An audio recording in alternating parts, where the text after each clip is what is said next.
Doctor Eloy Gamboa Alvarado, y van a llevar la parte teórica conmigo, ¿ya? Bueno, este curso es bastante interesante, ya saben ustedes, ya que los parásitos obviamente también están incluidos dentro de los seres vivos, ya que van a producir diferentes patologías. Y una de las vías más frecuentes justamente para que se presente la parasitosis es la vía gastrointestinal. Muy común entonces, ya que la gran mayoría de parásitos siempre tenga pues una disposición o dentro de su ciclo vital biológico tenga pues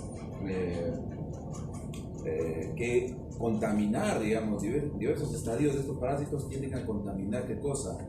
Alimento, plantas, agua, etcétera, que obviamente pues van a ingresar por vía digestiva y van a llegar tanto al intestino delgado como al intestino grueso y producir diferentes patologías, ¿de acuerdo? ¿Ya? Los parásitos se pueden clasificar en unicelulares y pluricelulares. Unicelulares también conocidos como protozoarios. Y los metazoarios que son los pluricelulares. ¿De acuerdo? Ahora, dentro de los protozoarios hay diversos, digamos, parásitos, como por ejemplo los que producen la meliasis o la yardiasis, por ejemplo, ya que son bastante frecuentes, digamos, ¿no? Quizás en su gran mayoría de repente son asintomáticos, pero cuando se presentan los cuadros se desata pues un gran cuadro gastrointestinal, ¿de acuerdo? También están los parásitos que se van a encontrar en vía sanguínea. Habrán escuchado ustedes de, por ejemplo, del paludismo, por ejemplo, la famosa malaria, ¿ya? Va a estar relacionado con eso, ¿ok? O por ejemplo la famosa toxoplasmosis, no sé si han escuchado la toxoplasmosis, ¿ya? Aquellos que levanten la mano que tienen gato en su casa. Ya, cuídense de la toxoplasmosis, pero que estén desparasitados sus gatos, ¿ya? Muy peligroso porque puede llegar inclusive, sobre todo en las damas, ¿ya? Puede producir toxoplasmosis congénita, muy peligroso también, ¿de acuerdo? Pero, a grosso modo, ¿ya? Porque después quiero que por favor revisen la primera sesión porque hay una terminología que se va a utilizar comúnmente, ¿ya? Que son aproximadamente más o menos unos 20 términos que vamos a utilizar. Y ahí está el concepto bien claro de todo esto, ¿de acuerdo? Ahora, para empezar la sesión, vamos a hablar de protozoarios, ¿de acuerdo? Sobre todo uno en especial, la Entamoeba histolítica. ¿Por qué? Porque es el productor de la amebiasis. Entiende, en tu aparato gastrointestinal ya va a haber amebas comensales, es decir, aquellas que están presentes, se favorecen, pero no perjudican nuestro organismo. ¿Ok? Pero la única, digamos, que desencadena cuadros patológicos es justamente la Entamoeba histolítica que te produce la amebiasis intestinal, ¿de acuerdo? Y clínicamente hablando, dependiendo de factores de riesgo, como por ejemplo enfermedades sistémicas como la diabetes, o por ejemplo obesidad, o por ahí por ejemplo alguna enfermedad que produzca inmunodepresión, ya puede desencadenar cuando se presenta la patología cuadros leves, moderados y severos, e inclusive en los severos puede llegar a producir abscesos hepáticos, abscesos a nivel inclusive cerebral, ¿de acuerdo? ¿Ok? Entonces, cuando hablemos de amebiasis intestinal, entonces tenemos que entender de que está producida por esta Entamoeba histolítica, ¿de acuerdo? Muy bien entonces, pero tenemos que hablar de ciertas generalidades, ¿ya? Obviamente pues al terminar esta sesión, ¿qué es lo que buscamos? Que usted pueda reconocer tanto la etiología, la patogenia, el ciclo de vida, las manifestaciones clínicas, ¿ya? Diagnóstico y tratamiento de la amebiasis intestinal producida por esta pues Entamoeba histolítica, ¿de acuerdo? Porque muy sabido, hay varias investigaciones que relacionan pues la presencia de esta amebiasis, inclusive fulminante, porque puede producir un cuadro de perforación intestinal, ¿ya? Muy severo, que finalmente puede ser mortal, que inclusive que a nivel de imagenología se puede ver las alteraciones, ¿de acuerdo? O inclusive, si tú puedes apreciar en cortes histológicos, se puede apreciar cómo es que estos estadios evolutivos de estos parásitos van a llegar hasta el tejido, invadir el tejido, o inclusive se van a dar cuenta ustedes de que estos, los famosos trofozoitos, exactamente, estos pueden llegar pues hasta el torrente sanguíneo, ya nutrirse inclusive de eritrocitos. Vamos a hablar primero de protozoos en general, ¿de acuerdo? Y después nos dedicamos única y exclusivamente pues a la histo. Como tú ya sabes, hacer un protozoo es una célula eucariota, obligatoriamente. Y generalmente tiene dos estadios, ¿ya? Uno es, a ver, el trofozoito y el otro es el quiste u ooquiste. Doctor, ¿cuál es la diferencia entre un quiste y un ooquiste? ¿Ya? El ooquiste generalmente se va a formar por la unión de gametos o células tanto femenina como masculina, ¿de acuerdo? O sea, es una forma de reproducción sexual. El quiste no. Esa es la gran diferencia. Porque justamente, como dice en el en la tercera línea, la reproducción ya puede darse de manera asexual y sexual. Eso vamos a ver detenidamente cada vez que hablemos nosotros de los diferentes parásitos que vamos a estudiar. Pueden ser de vida libre o parasitarios. ¿Ok? La mayoría son móviles, ¿ya? Y su alimentación está medida por, ya sea por difusión, transporte activo, ¿ya? Endocitosis, ¿ok? Y su respiración puede ser aeróbica, inclusive también anaeróbica. Eso es con respecto a los protozoarios en general. Ahora, muy importante también, ya que todos, la gran mayoría, como dice acá, son móviles, ¿ya? Tenemos que entender de qué es lo que utilizan para moverse. Si hay, por ejemplo, protozoos ciliados, ¿ya? Hay flagelados, lisópodos, inclusive también esporozoos. Dentro de los ciliados, por ejemplo, ¿ya? No sé si ustedes han escuchado del Balantidium coli, ¿ya? Es el protozoo, el único parásito protozoo ciliado que se presenta y es el de mayor tamaño dentro de todos los protozoarios, ¿ya? ¿Qué destaca justamente dentro de los ciliados? Dentro de los flagelados, por ejemplo, ¿ya? Su mismo nombre lo dice, ¿ya? Van a destacar, por ejemplo, protozoarios como la Yardia lambia, así como también la Tricomona vaginalis. Yardia lambia, que produce la yardiasis, y la Tricomona, que produce la tricomoniasis, una ETS, es una enfermedad de transmisión sexual, ya que también tiene obviamente cada una de ellas sus respectivas características o manifestaciones clínicas. Cuando hablamos de rizópodos, por ejemplo, son aquellos protozoos que se van a movilizar, van a tener motilidad gracias a los eutrópodos. Los únicos que son inmóviles son los esporozoos, que tú vas a entender más adelante, ¿ya? Cuando hablemos de esporozoos, ¿okay? Básicamente van a estar dentro del ciclo vital de algunos de los parásitos, digamos, que son o que se van a encontrar a nivel de vías sanguíneas, ¿ya? No dentro de los que están dentro del aparato gastrointestinal. Ahora, te había manifestado que la reproducción puede ser sexual, pero también asexual, ¿ya? Y quiero que te aprendas estos términos. División binaria, una división simple, ¿okay? Que puede ser, mira, ve, anárquica, como se ve acá, en un sentido horizontal, puede ser longitudinal, ¿ya? Como tú puedes apreciar acá, ¿okay? O puede ser transversal también, que es propio de los ciliados. Justamente aquí está el Balantidium coli, ahí está, transversal.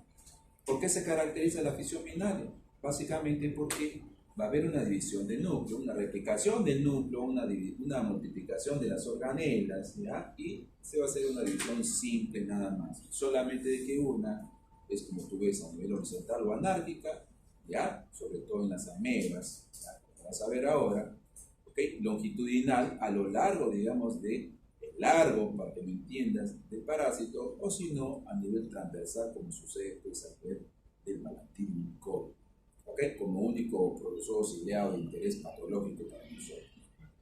Luego está, por ejemplo, la fisión múltiple o también llamada esquizogonia. ¿Ya? Cada vez que hablemos de esquizogonia, tienes que pensar en esto, mira, en merozoitos. ¿De acuerdo? Cuando hablemos de parasitosis a nivel sanguíneo, a cada rato vamos a mencionar merozoitos. ¿De acuerdo? ¿Y en qué consiste? Así como hay una fisión binaria 2, ¿ya? El núcleo se va a dividir en varios, se va a multiplicar en varios, y de cada uno de los núcleos que se van a formar, ¿ya? Se van a formar un nuevo protozoario, o un nuevo estadio en este caso. Cada uno de estos va a ser denominado merozoitos. ¿De acuerdo? Entonces, como resultado de la esquizogonia, siempre se van a formar merozoitos. ¿De acuerdo? Ok. Otra cosa es la anisogonia, o anisogamia también se le conoce. Vamos a ver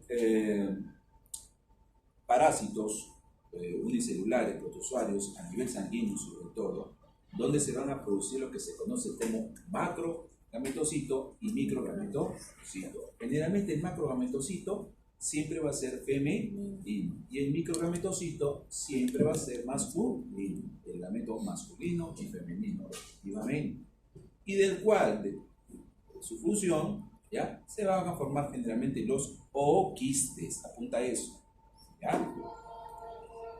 Entonces, cuando hablemos de anisogamia, estamos hablando de que se van a formar de todas maneras macrogametocito y microgametocito, ¿de acuerdo? Macro, femenino, micro, masculino, ¿de acuerdo?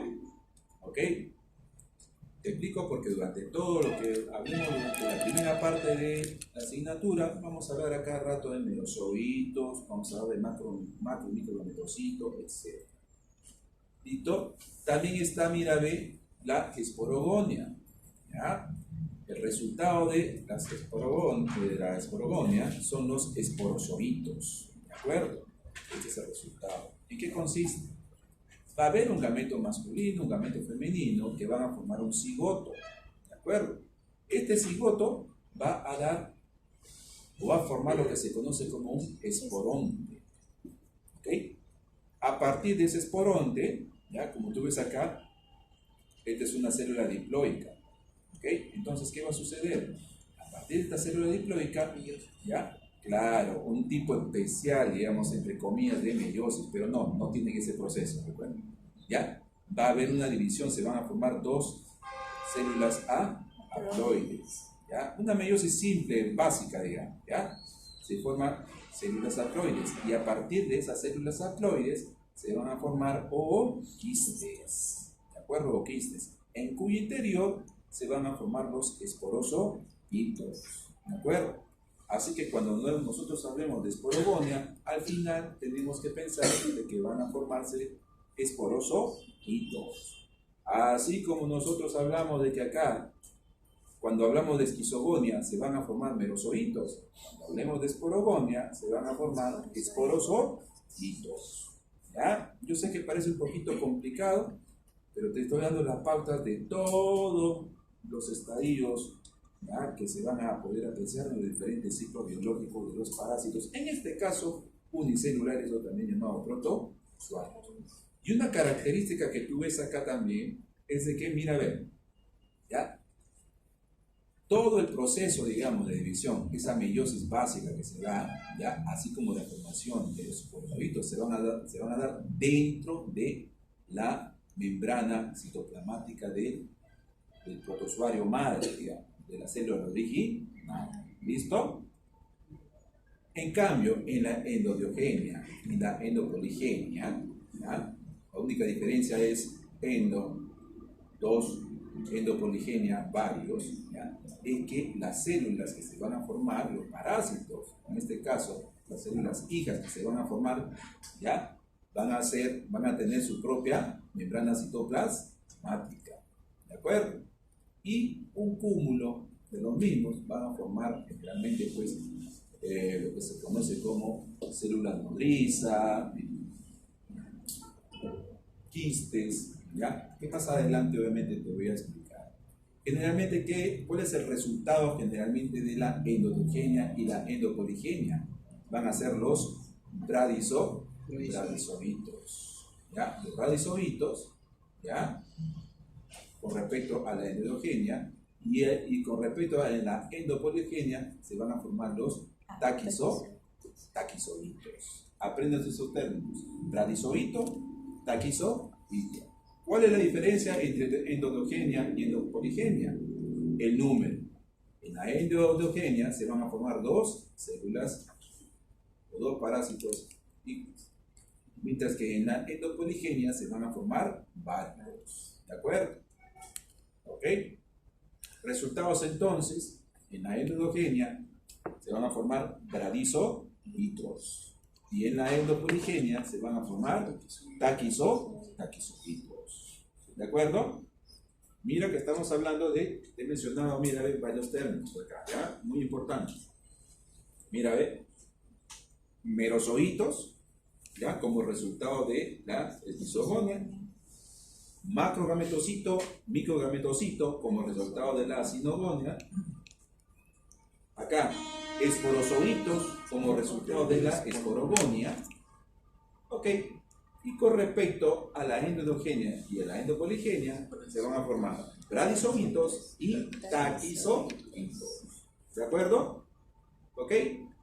Estos son los estadios, digamos, que se van a presentar dentro de los ciclos biológicos de los parásitos o de los protozoarios que nosotros vamos a estudiar. ¿Listo? ¿Hasta acá estamos? ¿Sí? Perfecto, entonces. Vamos con las formas evolutivas. Dos formas evolutivas. Trofozoito, quiste u ooquiste. ¿Cuál es la diferencia entre ambos? El ooquiste se va a formar de gametos sexuales. Nada más, esa es la única diferencia. Es un quiste sexual, digamos, para que me entiendas en palabras simples. ¿Ya? Entonces, el trofozoito es la forma vegetativa. Y cuando obviamente está como forma vegetativa, se va a alimentar, se va a reproducir e inclusive es el que va a producir la patología, va a tener ese efecto patogénico, virulento. ¿De acuerdo? ¿Listo? Mientras que el quiste o quiste son formas de resistencia y generalmente ya van a ser la forma infectante. Generalmente, por ejemplo, cuando un ser humano consume un quiste o también un ooquiste, va obviamente pues ser la forma infectante. Una cosa por si acaso es la forma infectante y la otra es la forma de diagnóstico o estadio de diagnóstico. La infectante, su propio nombre lo dice, produce infección. ¿Por qué se destaca la infección? Ingreso en este caso del parásito ya al interior para poder multiplicarse, etc. y producir un cambio clínico. Ahí está tu enfermedad. ¿Ok? Generalmente los quistes entonces son formas infectantes o estadio infectante. ¿Ok? Ahora, otra cosa es el estadio de diagnóstico. ¿Por qué creen que se le llama estadio de diagnóstico? ¿Esta enfermedad presente? Es donde claro, ya son utilizados estos estadios cuando ya son el resultado del proceso patológico de la enfermedad parasitaria. ¿Ok? Ahí también entra a tallar los quistes. Ahí también entra a tallar sobre todo los trofozoitos. ¿Ya? Eso ya lo vamos a ver detenidamente. Siempre en la parasitosis, ¿ya? Va a haber estadio infectante y estadio de diagnóstico.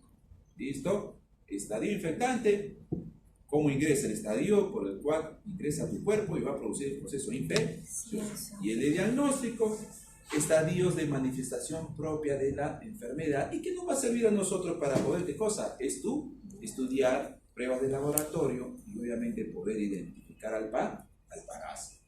¿De acuerdo? Listo. Entonces, con respecto a los protozoos, ya recuerdo, están los trofozoitos y están el quiste o también ooquiste. ¿Listo? Muy bien. Ahora, ¿por qué es tan importante esto? ¿Ya?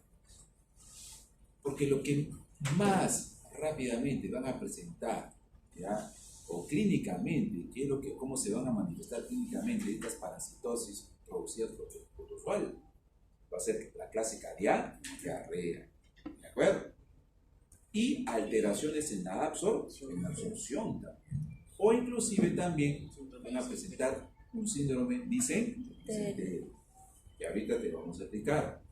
Entonces, se puede presentar una diarrea aguda, una diarrea prolongada, una diarrea crónica, una diarrea con deshidratación, síndrome de mala absorción, porque hay protozoarios que se ubican sobre la superficie de la mucosa intestinal, impiden que se produzca la absorción, bloquean las microvellosidades intestinales. ¿De acuerdo? Y está el síndrome disentérico, que se caracteriza, ¿ya?, por la presencia de una diarrea que tiene moco y con sangre. Muy importante eso entonces. ¿Ya? Cada vez que ustedes hablan de síndrome disentérico o diarrea disentérica, ya saben que esa diarrea, ¿ya?, tiene moco, tiene sangre. ¿Ya? Y dentro de todos los tipos de diarrea es el más agresivo, ¿de acuerdo? Así que mucho cuidado con eso.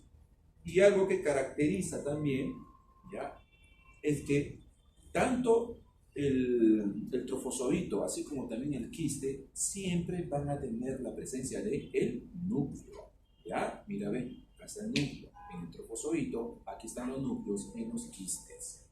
¿De acuerdo? Ahora, ¿por qué se caracteriza el núcleo? Porque van a tener, mira, ve, al centro, ¿ya?, un endosoma, o también se le llama cariosoma. Acá está. ¿Listo?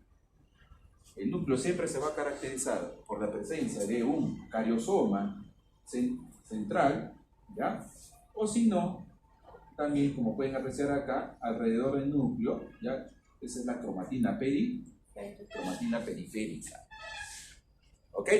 Todo núcleo entonces en el protozoario, tanto a nivel del trofozoito, así como también en quistes, ¿ya?, siempre van a presentar núcleos que presentan cariosoma, ¿ya?, y también cromatina periférica. Al cariosoma también se le conoce como endosoma. ¿Por qué es tan importante eso? Porque también el número de núcleos, ¿ya?, así como también la ubicación de la cromatina periférica, así como también la ubicación del endosoma, va a permitir identificar a los diferentes tipos de protozoarios. ¿Listo? Ahora, si tú ves acá, tenemos la forma de trofozoito, que sabes que es la forma vegetativa, y acá tenemos los quistes. Pero estos quistes, disculpen las letras, está feo, ¿no? ¿Ya? Pueden ser inmaduros, pueden ser maduros. ¿De acuerdo? ¿Cuál es la diferencia? ¿Ya? En el quiste maduro, no va a haber estas estructuras que ven acá ustedes. Estos se llaman barras cromatoidales, que no es otra cosa que ADN del parásito. ¿Ya? Si tú observas que hay 1, 2, 3 núcleos, pero observas que hay barras cromatoidales, ¿ya?, de todas maneras, eso significa que todavía no se ha formado la totalidad de los núcleos de ese protozoario, de ese quiste. Por ende, se define como un quiste inmaduro. Pero si tú observas que hay una gran cantidad de núcleos y no hay barras cromatoidales, ahí ten la seguridad que este es un quiste maduro. ¿Se entendió? Ya. Recuerda, núcleo siempre va a tener un endosoma o cariosoma, ¿ya?, que puede ser central o excéntrico también. Y también presenta la cromatina periférica. La cromatina periférica puede ser regular o también irregular. Eso es importante también, porque dependiendo del tipo de cromatina periférica, también podemos identificar al protozoario correspondiente a tu patología. O no también, si es un comensal también. ¿Listo? ¿Se entendió? ¿Sí? ¿Estamos? Perfecto. Porque hay varios protozoarios de importancia clínica. Ahí tenemos, por ejemplo, a la Yardia lamblia, ¿ya? ¿Okay? Los clásicos, por eso me han puesto clásicos. Yardia lamblia, Entamoeba histolítica, Histoporoideum parvo, ¿ya? Yardia y Entamoeba son de los más frecuentes a nivel gastrointestinal, ¿ya? Por eso se le dice como patógeno primario clásico. Cosa nueva. Tú donde vayas a hacer tu práctica, tu ceremonia, siempre vas a encontrar casos de Jarrelandia, ¿ya? Y Entameba Isto. Y oportunistas, ahí tenemos el Crisoporidium parum, Isospora belli, Crisopora cayetanensis, los microporidios. Estos de acá, por ejemplo, ¿ya? Generalmente, sobre todo la Isospora belli, ¿ya? Y el Crisoporidium parum, ¿ya? Su presencia, por ejemplo, y la producción de una patología por estos parásitos, ¿ya? Implica de que ese paciente está inmunodeprimido. Y hay evidencia de que la presencia de los mismos implica de que este paciente sea HIV positivo. Así que si tú encuentras un paciente que tiene un cuadro diarreico, etcétera, y detecta que es Isospora belli, debes pensar de inmediato y mandar un examen, ¿ya? Para que se descarte HIV. ¿De acuerdo? ¿Listo? Y están estos de acá, de patogenia discutida. ¿Por qué? Porque obviamente generalmente son comensales. ¿Por qué se caracteriza un parásito comensal? Está en tu organismo, se favorece, se nutre, todo, pero no produce daño. ¿De acuerdo? Y si hay, ¿cuándo posiblemente pueda producir alguna patología? Cuando se produce, adivinen qué, inmunodepresión. Pero es rarísimo, ¿eh? Rarísimo. ¿Ok? Por eso tiene su patogenicidad discutida. Lo clásico, recuerda, tu yardia, cuenta, meva. ¿Ya? Oportunistas, Crisoporidium, Isospora belli, Cicropora cayetanensis, microporidium. Sobre todo este de acá tiene que tener cuidado, sobre la isospora, ¿ya? Relacionado muy directamente, si hay presencia de este parásito, paciente HIV positivo. ¿Listo? Grábate eso. Que aquí tenemos la taxonomía, ¿ya? Bueno, solo te diré de que dentro de la familia Entamoebae vamos a encontrar los géneros Entameba, Tolimas, Yanomobea, ¿de acuerdo? Y dentro del género, de la familia Retonomadidae está el género Biomaxis. Ya vamos a ver también ese tipo de parásito. Y dentro de la familia de la Balantidiopsis encontramos el género Balantidium. ¿Qué destaca aquí? El Balantidium coli, nada más, ¿no? Dentro de los protozoarios, el único ciliado y el más grande de los protozoarios es el Balantidium, patógenos, ¿eh? Es el Balantidium coli, que está muy relacionado, por ejemplo, con la exposición a, adivina qué, al cerdo. ¿Ya? Muy bien.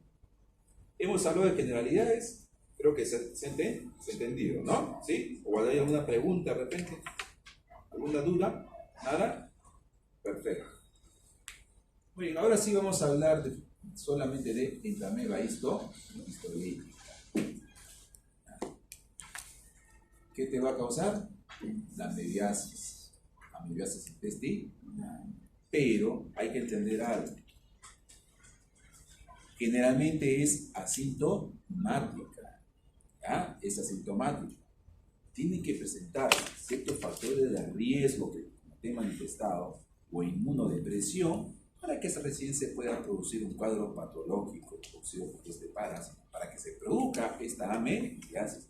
O inclusive ya antecedentes de repente en una enfermedad gastrointestinal previa, ya es una condición que puede favorecer justamente la presencia de esta parasitosis, la presencia de este parásito denominado Entamoeba histolítica. ¿Ya? Cuarta causante de muerte, ¿después de qué? Del paludismo, la enfermedad de Chagas, de maniasis, ¿ya? Y tercera causa de morbilidad, después del paludismo y la tricomomiasis. ¿Qué implica o qué es morbilidad? ¿Muerte? No. Morbilidad. ¿Tasa de personas infectadas? Claro, una proporción sería en todo caso, ¿ya? Una proporción de pacientes con una determinada patología en un tiempo determinado. ¿Ya? Ahora, ¿cómo es que se puede transmitir justamente esta Entamoeba histolítica, esta amebiasis? ¿Ya? Porque se van a consumir tanto agua, alimentos contaminados con Quiste matus. Ya con eso te estoy diciendo que la forma infectante ¿Ya? ¿Cuál es? Va a ser el quiste Duro. ¿De acuerdo? Muy bien. Te hablé del núcleo. ¿Por qué es tan importante? Quiero que observes esta figura, este es un núcleo. ¿Ok? Date cuenta, el cariosoma del núcleo de la entameba histolítica es central, es céntrico. ¿Ya? Y la cromatina periférica, ¿qué cosa es? ¿Regular o irregular? Regular. Regular. Eso es lo que caracteriza a la entameba histolítica. Y a la observación microscópica usted lo va a poder diferenciar. ¿De acuerdo? Entonces, la entameba histolítica, cariosoma central, cromatina periférica regular. ¿Listo? Y está, por ejemplo, la entameba coli, que es un comensal que generalmente se encuentra, ¿ya? Pero que no produce patología, pero mucho se le confunde con entameba histolítica. ¿Cómo lo diferencias? Observa el núcleo. ¿El cariosoma es central o excéntrico? Excéntrico. ¿Ya? El cariosoma siempre va a ser excéntrico. ¿Y cómo es la cromatina periférica? ¿Regular o irregular? Irregular. Irregular. De esa manera se puede diferenciar la entameba histolítica de la entameba coli. ¿Ok? E inclusive, aunque es rarísimo esto, la entameba harmaní, que generalmente es comensal, ¿ya? Se asemeja mucho también, ¿ya? Tiene un núcleo, un cariosoma central, pero en este caso la cromatina es irregular, periférica es irregular.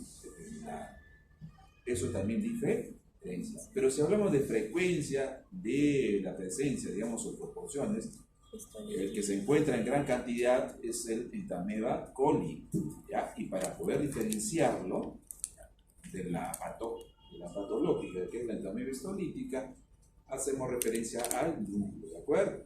Tanto la ubicación del cariosoma, así como también de la cromatina periférica. Entameba histolítica, cariosoma central, cromatina periférica regular. Entameba coli, cariosoma excéntrico y cromatina periférica irregular. ¿Listo? De esa manera entonces nosotros diferenciamos. ¿Por qué? Porque vamos a encontrar 5 especies, como te digo, de entameba histolítica. Está de entameba histolítica, la harmaní, coli, la coli. Solamente recuerda que la entameba histolítica es la que produce patología. Ameliasis intestinal. ¿De acuerdo? Ahora lo que te refería, mira a ver. Solamente el 10% de las personas son sintomáticos. Ese 10% incluye a aquellos que tienen factores de riesgo o cuadros de inmunodepresión que provocan inmunodepresión. ¿Qué puede producir una inmunodepresión? A ver. Ya, VIH sí, eso es uno de cajón. Pero de repente hay tratamientos que pueden inducir de repente inmunodepresión. ¿Qué es inmunodepresión? ¿Cómo qué? A ver. Exceso de cortisol, síndrome de Cushing. Claro. Eso sería una enfermedad sistémica previa. ¿Qué más? Claro, tratamientos antineoplásicos también, inmunodepresión. Sí. Otro. ¿Qué más? Tratamiento con fármaco, digamos, antibiótico prolongado, también puede producir inmunodepresión. Sí. O sea, ¿qué te quiero decir con esto? Ya, ahí están los factores de riesgo. Es importante que usted, al momento de que realice la historia clínica, tiene que ver los antecedentes o qué es lo que está consumiendo o qué tratamiento está recibiendo el paciente. Porque eso le va a dar pautas a usted, ¿ya?, de por qué se está presentando justamente esa ameliasis. Factores de riesgo, inmunodepresión. Entonces recuerda, solamente el 10% son sintomáticos. Lo demás son portadores. ¿Qué significa un paciente que sea portador? Tiene parásito, pero no le produce enfermedad. ¿Listo? Palabras simples. 10% sintomático. Primera forma evolutiva, el trofozoide. ¿Ya? Mira el tamaño. Bueno, ya sabes que la forma invasiva o vegetativa, ya, mira, de 20 a 60.000 micrómetros. Su núcleo, ya sabes, cardiosoma central, cromatina periférica regular. ¿Dónde se va a ubicar? Intestino grueso. Pero, ya, cuando ingresa el quiste, el tubo gástrico a nivel del estómago generalmente activa la desquistación. Y en el intestino delgado generalmente se va a En el hígado es donde se llega a la desquistación. Y exactamente, y salen los trofozoitos.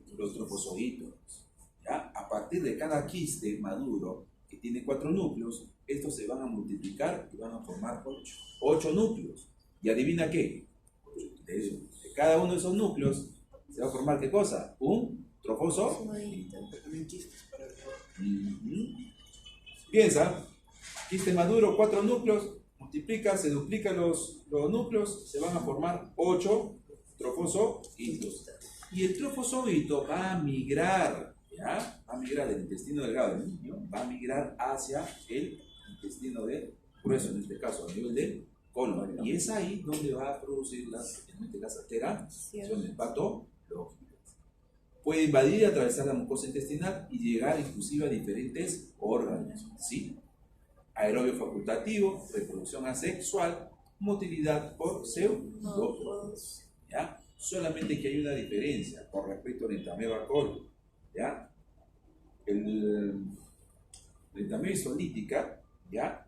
Emite pseudópodos, pero en una sola dirección, ¿de acuerdo? En cambio, el Entamoeba coli, ¿ya? En varias direcciones. Esa es una diferencia también con respecto a la Entamoeba coli. ¿Ok? Ahora, dentro de su estructura, obviamente ya sabes cómo se caracteriza el núcleo. Ya van a haber no vacuolas, ¿ya? Generalmente sustancias de reserva o contráctiles también. Reserva, generalmente glucógeno. Van a reservar glucógeno o, como siempre, como van a estar en el intestino, se van a nutrir o se van a alimentar de bacterias, ¿ya? Así como también de eritrocitos, ¿ya? Aquí están los eritrocitos. O sea, come todo lo que encuentra en su ambiente o en el tejido donde se encuentra. Bacterias, eritrocitos. Es por eso que te mostré una imagen al inicio donde se ve, mira, ve. Aquí, mira. Aquí están los trofozoitos y estos puntos rojos que tú ves acá son eritrocitos. ¿De acuerdo? Muy bien. Entonces tenemos de todo. Acá, primera forma, la forma vegetativa, trofozoito. Y la segunda forma es el quiste. ¿Ya? Este es el estadio de resistencia. ¿Ya? Y a su vez también es infectivo. El maduro, porque recuerda, el quiste puede ser inmaduro y maduro. Tienen esta forma esférica. ¿Ya? Mira, de 10 a 15 micrómetros de tamaño, ¿ya? Puede presentar de 1 a 4 núcleos. El quiste maduro de la Entamoeba histolítica siempre va a tener 4 núcleos. Si tiene 1, 2, 3, de hecho que va a presentar barras cromatoidales. ¿De acuerdo? Y esos serían quistes inmaduros de Entamoeba histolítica. El maduro tiene 4 núcleos, ¿de acuerdo? 4 núcleos. Con respecto a su ciclo de vida, recuerda la forma infectiva con la cual va a ingresar va a ser quiste maduro. ¿Cuántos núcleos tiene? 4. Y recuerda la característica de los núcleos: cariosoma central, cromatina periférica regular. Ingresa, se activa la desquistación a nivel de estómago, jugo gástrico, ¿ya? Se termina la desquistación a nivel intestino delgado, se libera el trofozoito. Recuerda, de un quiste maduro se pueden formar hasta 8 trofozoitos. Este trofozoito comienza a multiplicarse y va a migrar hacia el colon, ¿de acuerdo? ¿Ok? Y hay una situación, cuando ingresa al colon, ¿ya? En los cuadros más patógenos, en los cuadros más severos, puede migrar a otro, va a llegar al torrente sanguíneo y puede migrar a otras partes del cuerpo, sobre todo ¿dónde? Al hígado, y al cerebro y al pulmón. Lo más frecuente es que migre al hígado, formando un absceso hepático bastante agresivo. O de lo contrario, ¿ya? Va a producirse la enquistación. Se forma el quiste, en este caso inmaduro, ¿ya? Y obviamente pues se va a formar el quiste maduro, que va a ser nuevamente pues el estadio infectado. Entonces, si tenemos un estadio infectivo, ¿cuál sería? Quiste maduro. ¿Y cuáles serían los estadios de diagnóstico? ¿Qué dices tú? Estadios de diagnóstico, entonces, ya van a ser quistes y también trofoso. Quistes que puede haber madurado, puede ser quiste maduro o también quiste inmaduro. Por eso digo la palabra quiste en general. Quiste y trofozoito vienen a ser considerados como estadios de diagnóstico. ¿De acuerdo? ¿Cuál será la muestra? ¿Cuál será la muestra? Es una muestra de heces. Heces, pues definitivamente. ¿Listo? Ahora, muy importante, ¿ya? Entender de que el periodo prepatente, googléame qué es periodo prepatente, para que me entiendan, googléame qué es periodo prepatente. El periodo prepatente, 2 a 4 días, dice. Allá es después de haber consumido lo que es el parásito en este caso. Ya, bueno, ha ingresado. Ese es el periodo prepatente, en este caso de 1 a 4 días después que ha En ingresado. todo tu metabolismo. Ajá. Recién ahí se va a ser detectado. No, bueno, se va a presentar los síntomas, ¿no? En este caso. Va a presentarse los síntomas, pero no necesariamente, ¿ya? Sino de que sea detectado, ¿ya? ¿Por qué? Porque el periodo de incubación generalmente de esta ameba histolítica puede ser de 2 a 4 semanas. Pasado ese tiempo, ahí sí se presenta el cuadro PA, todas las manifestaciones clínicas. ¿Ya? Prepatentes de 2 a 4 días. Prepatente, de 2 a 4 días. ¿Ya? ¿Qué significa que sea prepatente? Desde que ingresa al parásito y pueda ser detectado. ¿Listo? A eso se refiere con periodo prepatente. ¿Y los síntomas se dan de 1 a 2? Los síntomas, la sintomatología ya es después del periodo de incubación. El periodo de incubación es el periodo de tiempo en el cual el parásito se está multiplicando, ¿ya? Hasta que se presenta la primera manifestación clínica. ¿De acuerdo? Por eso que quiero que lean la parte de la primera teoría, ¿ya? ¿Cuántas semanas se discute? En este caso, 2 a 4 semanas, ¿de acuerdo? De 2 a 4 semanas, aunque algunos autores dicen 10 a 20 días, ¿ya? En Botero creo que está de 10 a 20 días, ¿ya? Pero lo real es que va desde 2 semanas hasta 4 semanas según la evidencia, ¿de acuerdo? Ahora, ¿a qué debe su patogenia? ¿Ya? Sobre todo a sus factores de virulencia. Lo que pasa es que este parásito, este protozoo, va a liberar lectinas y proteasas. ¿De acuerdo? Estas lectinas y proteasas, ¿qué van a hacer? Van a degradar la elastina, van a degradar colágeno y otros componentes de la matriz extracelular. Sobre todo, ¿ya? Tú sabes que en el tejido epitelial, ¿ya? Hay, digamos, diferentes estructuras, ¿ya? Que unen, digamos, a las células epiteliales, ¿de acuerdo? Generalmente, gracias a la lectina y las proteasas, van a destruir esa matriz extracelular que se encuentra entre las células epiteliales y eso va a permitir que entre las células este parásito pueda ingresar hacia la lámina propia del tejido epitelial y pueda llegar inclusive hasta vasos sanguíneos, produciendo ahí, a través de vía hematógena, llegar hasta, por ejemplo, el hígado. ¿En cuadro severo estoy hablando? Hígado, pulmón, cerebro. ¿Formando qué cosa? Abscesos. ¿Listo? ¿Se entendió? Entonces, y no solamente eso, sino que también tiene ya una lectina que le permite obviamente adherirse a los receptores que se encuentran en el tejido epitelial. ¿Cuáles son esos receptores? A ver, tejido epitelial. La mucina, como se acuerdan ustedes, ¿eh? Obviamente que el sistema inmunológico que está activo va a permitir cierta resistencia, ¿ya? Va a producir hidrolasas contra la lectina que produce, que tiene este este parásito, así como también la presencia de galactosa evita también la adhesión, digamos, a la mucosa de parte de este parásito. Así también se producen inmunoglobulinas A contra la proteína de ADN. Eso es ¿Ok? Y en cuadros, que la salida, ¿ya? Y en la producción de úlceras, ya, la forma más invasiva, obviamente, y sobre todo por vía hematógena, ¿ya? Como por ejemplo, por la vena vía porta, va a llegar al hígado y va a llegar obviamente por vía hemática tanto al cerebro como al pulmón. ¿De acuerdo?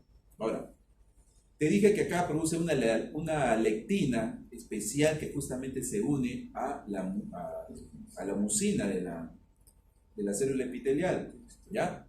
¿Cómo se llama esa lectina? Galactosa N-acetilgalactosamina. Esa es la lectina que va a poder unirse a la mucina, ¿ya? ¿Ok? De las células epiteliales, y no solamente, sino que también se puede unir a eritrocitos, neutrófilos, bacterias y obviamente netamente a la célula epitelial. Otras proteínas asociadas, la cisteproteasa adhesina, ¿ya? El linfocoprodulcano, superficie de los trofosoritos, ¿ya? Ahora, mira, a ver, lo que pasa es que esto puede desencadenar, ¿ya? Que libere inclusive en la forma más agresivas, que libere ciertas proteínas que pueden desencadenar que se active el sistema de apoptosis. Es por eso que en algunos casos, en los casos más severos, que puede producir una necrosis intestinal, y esa necrosis conllevaría una posterior perforación intestinal, y esa perforación intestinal a nivel del colon, ¿qué puede producir? Sepsis. Una sepsis, una peritonitis, ¿de acuerdo? ¿Por qué? Porque desencadena pues que se produzca pues liberando ciertas proteínas o péptidos, pueda desencadenar la activación del sistema de la apoptosis. ¿Qué es apoptosis? Muerte Celular programada. ¿Listo? Llegando entonces, como te refería, a invadir la lámina propia y llegar inclusive hasta los vasos sanguíneos. Por vía porta, llega al hígado, porque generalmente es la complicación más frecuente en los cuadros severos, la presencia de abscesos hepáticos producto de entamegalia histolítica, ¿ya? O si no, puede llegar, como habíamos referido, al cerebro, produciendo abscesos cerebrales, o inclusive también al pulmón. ¿De acuerdo? Entonces, entiende que esta lectina, la galactosa N-acetilgalactosamina, es la que generalmente se va a unir, ¿ya? a la mucina del tejido epitelial. ¿Listo? Ahora, con la formación de las úlceras, las amebas van a morirse, van a liberar hialuronidasa y gelatinasa, que van a producir isquemia y trombosis, se extiende la adhesión de la mucosa y se forma esa úlcera denominada botón de Canisar, que después, ¿ya? ¿Okay? Va a desencadenar una pobre respuesta inflamatoria, pero a su vez, obviamente, pues, se va a producir una lisis de neutrófilos y macrófagos, y inclusive por los péptidos que van a liberar, pueden desencadenar la apoptosis, y mira, ve acá, desencadenar una necrosis intestinal, que puede desencadenar al final una perforación intestinal, y eso provoca también una peritonitis, una sepsis generalizada que puede llevar a la muerte al paciente. ¿De acuerdo? Hay veces en que los cuales se produce una perforación o una colitis fulminante también, que mata al paciente, pero rapidísimo también, ¿ya? Pero eso depende mucho, recuerdan, de los factores de riesgo, los factores, bueno, en este caso de inmunodepresión. ¿Por qué? Porque el 90% generalmente que son asintomáticos, portadores, 10% sintomáticos, o han tenido un antecedente, en todo caso, a nivel gastrointestinal. ¿Ya? Y así se ve cómo es que empieza pues la formación de la úlcera. Se forma una erosión, por ejemplo, lo ves acá, y de ahí se forma la úlcera, el daño, digamos, a nivel del intestino. O si no, invade obviamente el intestino en trofosovito, o si no, comienza pues a llegar, gracias a los vasos sanguíneos, puede llegar pues a diferentes partes del cuerpo. ¿Ok? Y su patogenia, como te manifesté, recuerda, mira, ve, acá está, beta-medio histolítica. Como libera proteasas, estas proteasas van a destruir la matriz extracelular entre las células epiteliales y a través de las mismas, ya, atraviesa la beta-medio histolítica y llega hasta la lámina propia y obviamente llegar inclusive hasta los vasos sanguíneos a nivel del tejido. ¿Qué está debajo del tejido epitelial? Tejido conectivo, ¿ya? Listo. Mira, y como comparando, digamos, con otros parásitos, con otros protozoarios, mira, ve, por ejemplo, la Giardia ya no tiene esa capacidad de poder atravesar a través de los epiteliales, pero tiene sus receptores que sí van a poder unirse y bloquear, digamos, las microbiosidades intestinales, ¿ya? Y puede producir el cuadro de síndrome de mala absorción. O este de acá, por ejemplo, el Cristoforinio, así como, mira, el Toxoplasma gondii, así como también Trichomonas cruzi. ¿Qué observas tú? Que ingresan a la célula. Y ahí van a formar merozoitos, ahí van a formar taquizoitos, etcétera, etcétera, etcétera. Pero eso va a ser tema de otra sesión. ¿De acuerdo? Pero ahora ya sabes, mira, a ver cómo es que obviamente pues va digamos, a ingresar, a destruir a través de sus proteasas, ¿ya? La matriz extracelular entre las células epiteliales y obviamente pues va a desencadenar el cuadro, ¿ya? Manifestaciones clínicas. Recuerden, 90% o más amebiasis, ¿qué cosa? Asintomática. ¿Ok?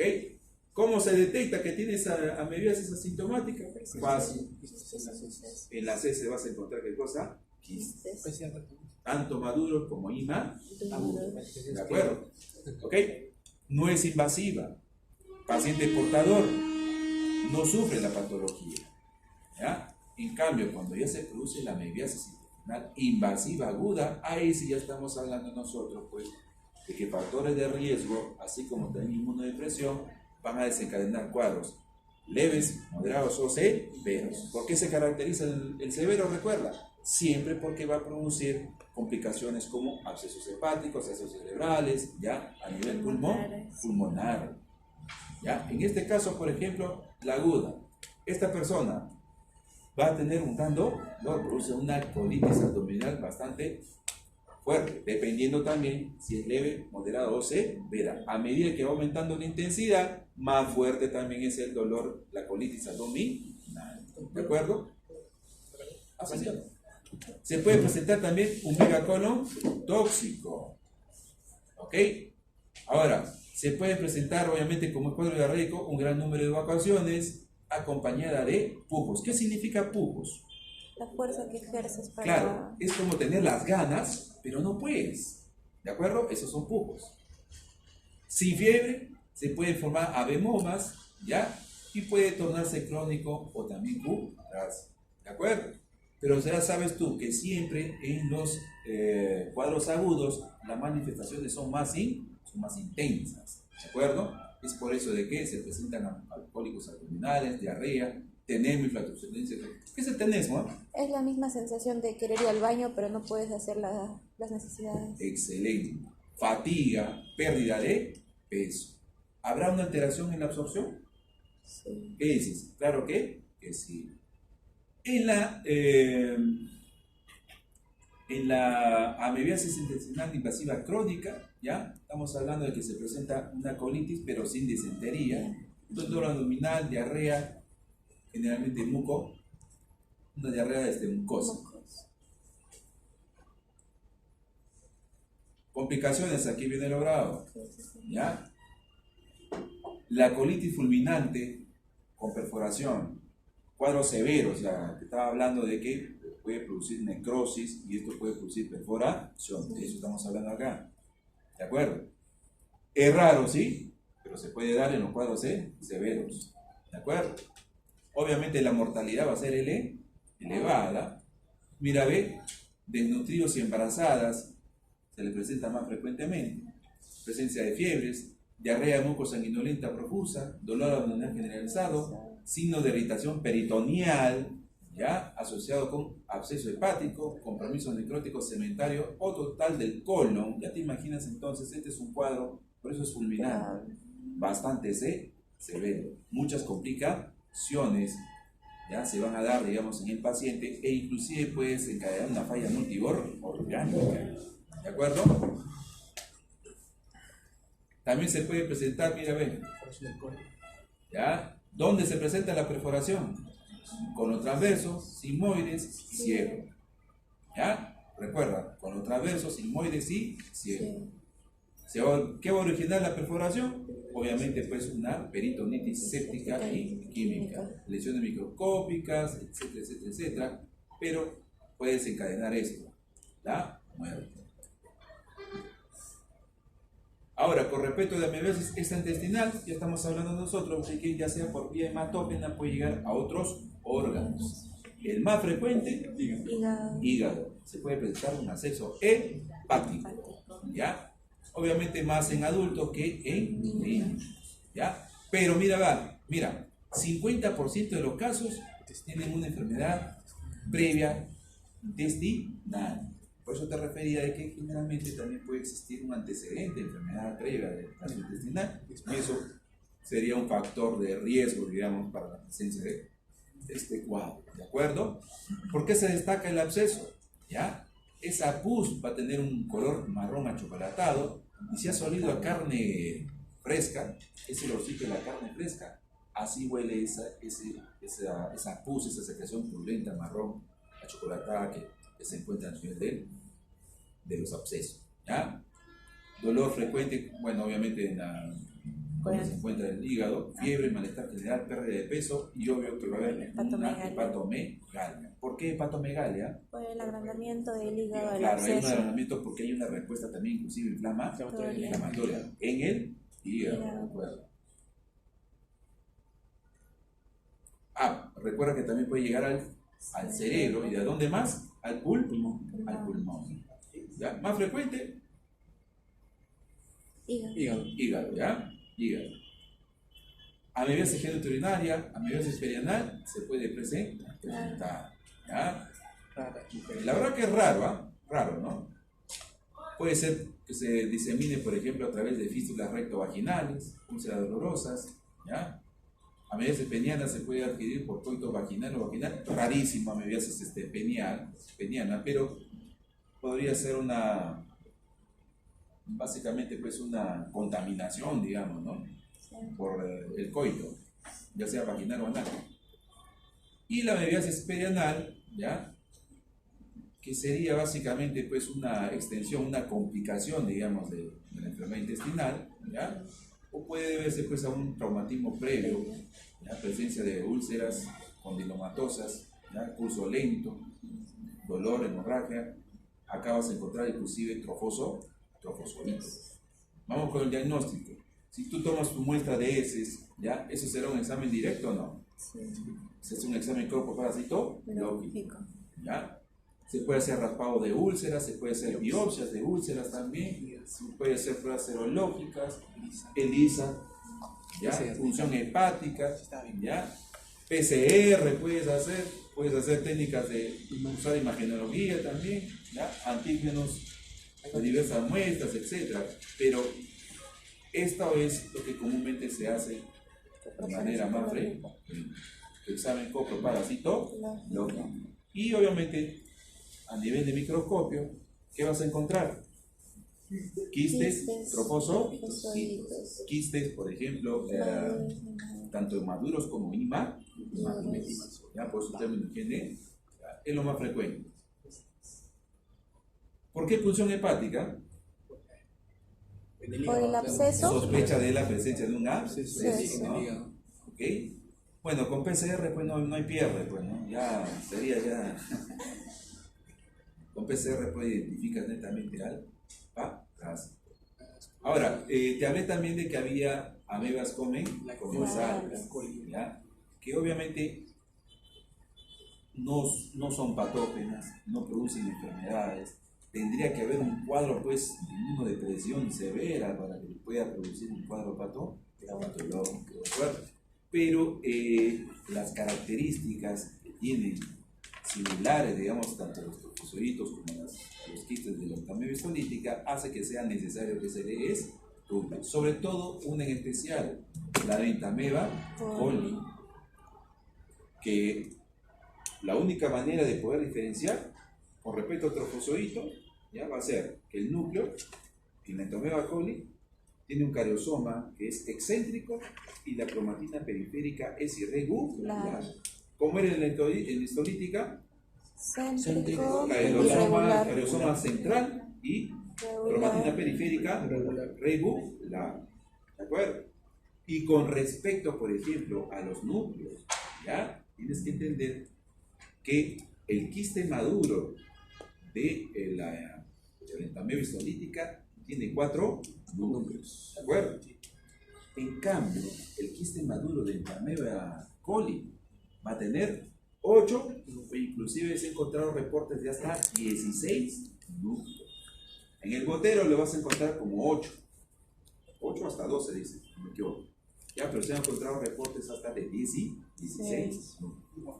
Piensa esto de frente. Si tiene 8 núcleos, ya sabes que es un Entomeba coli.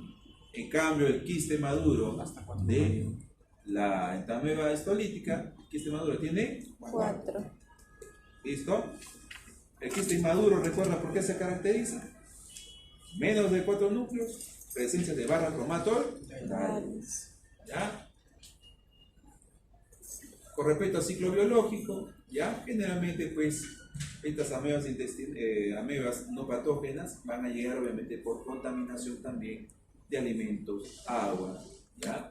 Y obviamente, pues, van a tener sus estadios, su desintegración a nivel de intestino delgado, ahí se van a multiplicar los trofozoitos, ya se van a formar las formas quísticas y nuevamente pues vas a seguir su ciclo. ¿De acuerdo? Bueno, en este caso el estadio infectivo, en este caso sería pues los quistes más maduros, ¿ya? Y la forma de diagnóstico sería trofozoitos, pero principalmente quistes, ¿ya? Quistes, ¿de acuerdo? Ahí están las diferencias, ya te expliqué esto, ¿ya? Okay, vamos al tratamiento. El tratamiento puede ser a nivel tisular o puede ser también a nivel luminal.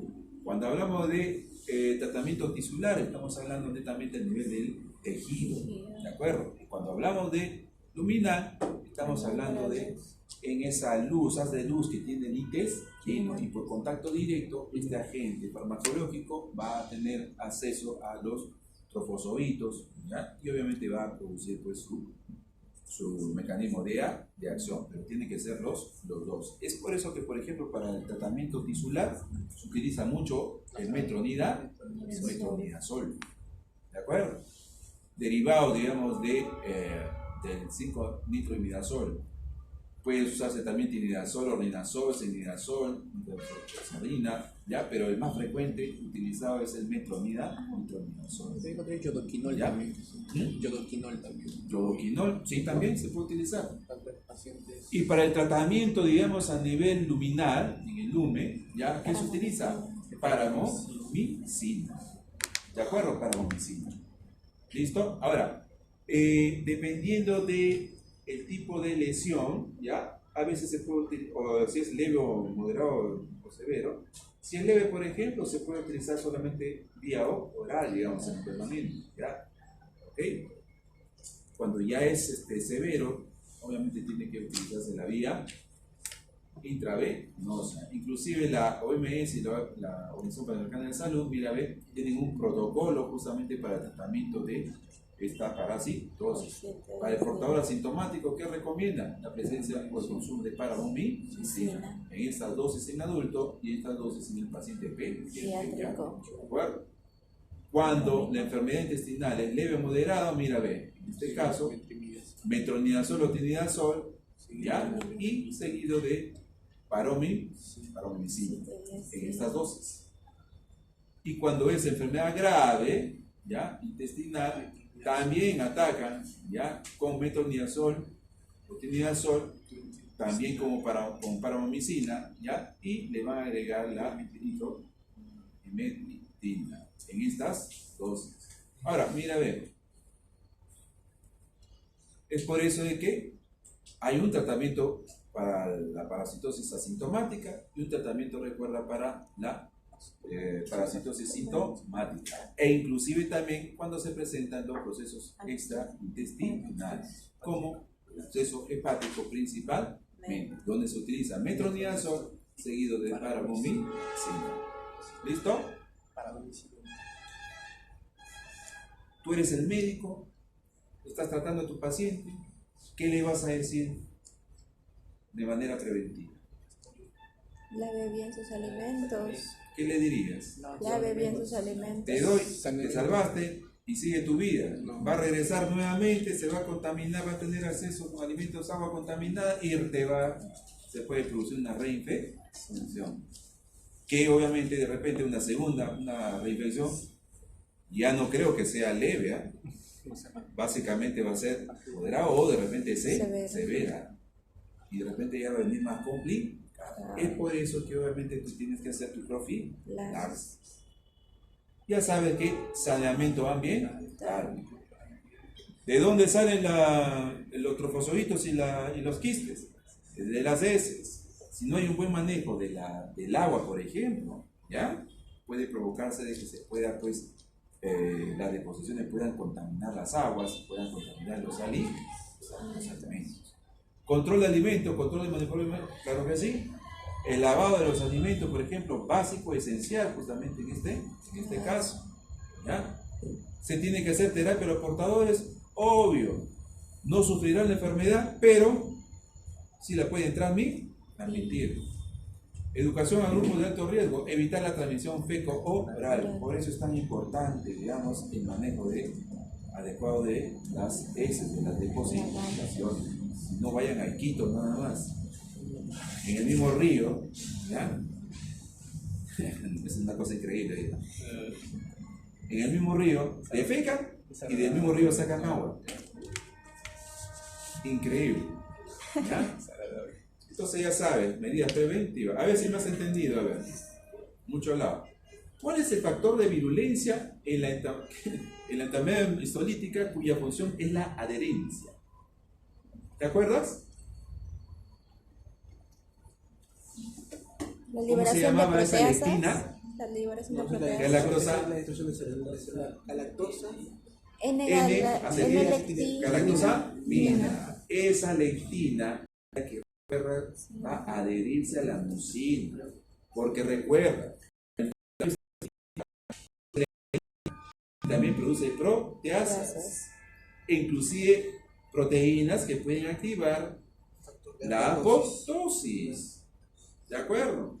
Pero ¿quién se va a adherir? ¿Quién se va a unir? Adherencia, recuerda, unión de receptores. ¿Quién se va a adherir? Esta lectina denominada galactosa N-acetilglucosamina. Listo. Mencione la forma evolutiva patógena y vegetativa de los protozoos. ¿Cuál es? ¿Quistes? ¿Quistes? No, pero dice, mira, mencione la forma evolutiva patógena, ¿ya? Y vegeta el trofozoito. ¿Cuál es el tratamiento de elección en este caso? Metronidazol. Tienes que atacar a nivel de tejido tisular y a nivel luminal. Utilizamos generalmente metronidazol para tisular y parabomicina para luminal. Muy bien, a manera de resumen, ya sabes, mira, ve, la entameosis histolítica, ¿ya?